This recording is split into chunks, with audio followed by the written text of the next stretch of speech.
Voltamos com você, meu caro Alexandre Palmar. Voltamos, Moacir, temos aqui no nosso... um apagão geral. Vamos falar do Conselho Municipal de Trânsito e Transporte. Justamente.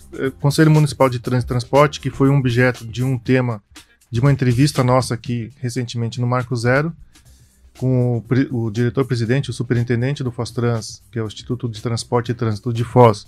A gente falou com o Licério Santos recentemente, e a partir daquela entrevista do Licério Santos, ele comentou sobre a possível retomada ou os movimentos para retomar a reativação desse conselho importante para Foz do Iguaçu, e depois, posteriormente, a gente fez uma opinião editorial dentro do Água dos Foz, mas que agora tem um desdobramento, e esse desdobramento, essa novidade, quem traz, mas também ponderando se vai ser efetivo ou não, é o Paulo Bogler, nosso editorialista residente aqui, como dizem, né? Paulo, é contigo.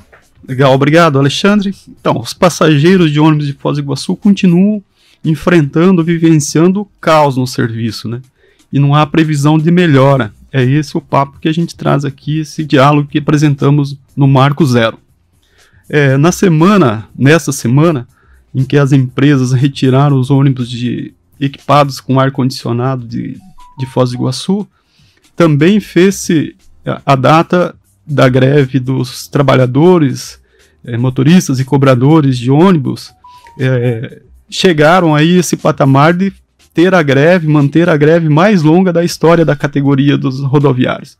Então esses dois assuntos aconteceram na mesma semana em que o Conselho Municipal de Trânsito e Transporte, que estava moribundo, foi reativado. Pelo menos ele teve uma indicação por decreto municipal da Prefeitura, com 24 novas nomeações e efetivando assim a composição do Conselho. A promessa agora é que ele voltará a funcionar, precisando ainda para isso eleger a sua diretoria. O Conselho de Trânsito e Transporte, pela atribuição que a lei lhe confere, tem um papel fundamental, porque ele é deliberativo e fiscalizador. Ele exerce o controle social, ou seja, ele tem o poder de ser a voz das demandas da população, por exemplo, em assuntos do transporte público que está enfrentando aí tantos problemas que a gente tem vivenciado todo dia, principalmente o usuário do transporte coletivo.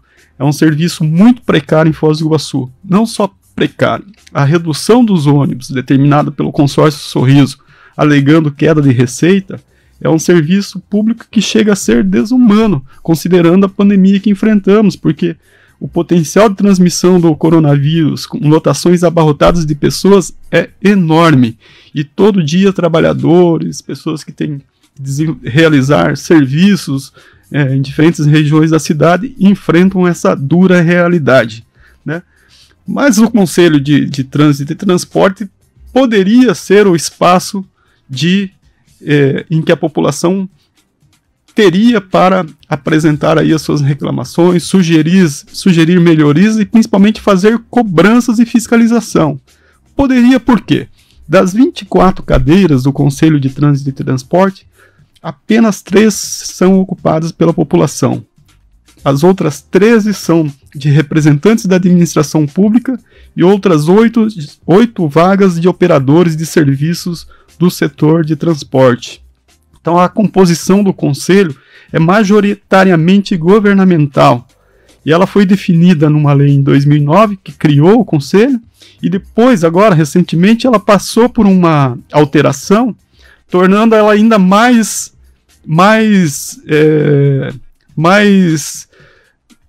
governamental, ou seja, 2 cadeiras foram acrescentadas àquele conselho criado em 2009, uma cadeira a mais para o poder público, uma cadeira a mais para os representantes de serviços operadores do transporte e do trânsito aqui em Foz do Iguaçu. E a população manteve-se com as suas 3 vagas. Então é de perguntar-se, com esses 3 representantes, a população poderá fazer frente à inércia do poder público em resolver os problemas do transporte coletivo e enfrentar os interesses comerciais e corporativos em benefício da coletividade? É uma pergunta. De promessas em campanhas eleitorais e juras de intervenção no serviço, a população já está cansada. O direito do iguaçuense ao transporte coletivo, que é um pilar da mobilidade, vem sendo desrespeitado há muitos anos. Ao usuário, até agora, só tem sobrado a conta de uma fatura cara, um serviço da pior qualidade, e a população permanece de mãos atadas ante a desfaçatez das empresas autorizadas a explorar esse serviço essencial para a população. Por mais que se olhe para frente, não há sinais de melhora para o serviço de transporte coletivo aqui em Foz do Iguaçu. É esse a nossa reflexão de hoje. Uma posição, um pontuamento muito bem colocado do Paulo, né, em nome do Marco Zero, da Rádio Clube e do Portal H2 Foz. A gente costuma ser bastante otimista, Moacir, né? O brasileiro é bastante otimista e sempre acredita que é possível, que algumas mudanças para melhor são possíveis.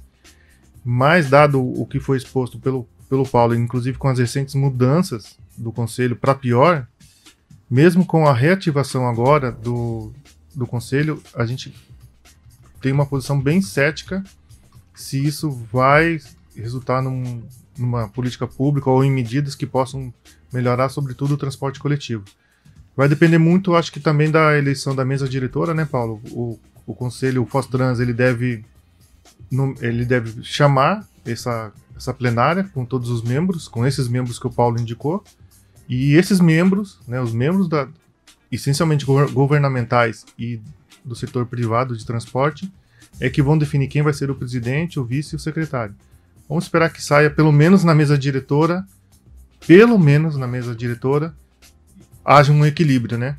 E não o pior dos cenários, que seria uma mesa diretora totalmente composta por governo e iniciativa privada. A tendência nesses casos é sempre repetir aquele segmento que é majoritário, né? Indicar a presidência e os principais cargos, né? Nesse caso aí o poder público. O que eu acho seria um desserviço, né? Para que o próprio conselho consiga funcionar de forma autônoma e independente, né? Os conselhos de políticas públicas, em geral, eles só funcionam, eles só chegam aos seus objetivos quando eles atuam de forma independente e com autonomia, sem laços ou sem amarras estabelecidas por aqueles que são responsáveis pelo serviço, nesse caso, o poder público municipal e as permissionárias aí do serviço. É isso, Moacir, vamos continuar acompanhando esse tema, é um tema que mexe com toda a cidade, né? São dezenas de milhares de usuários do transporte coletivo, não só do transporte coletivo, mas também de outros modais, né? De outras alternativas de transporte, né? Envolve mototáxi, táxi, transporte escolar, enfim.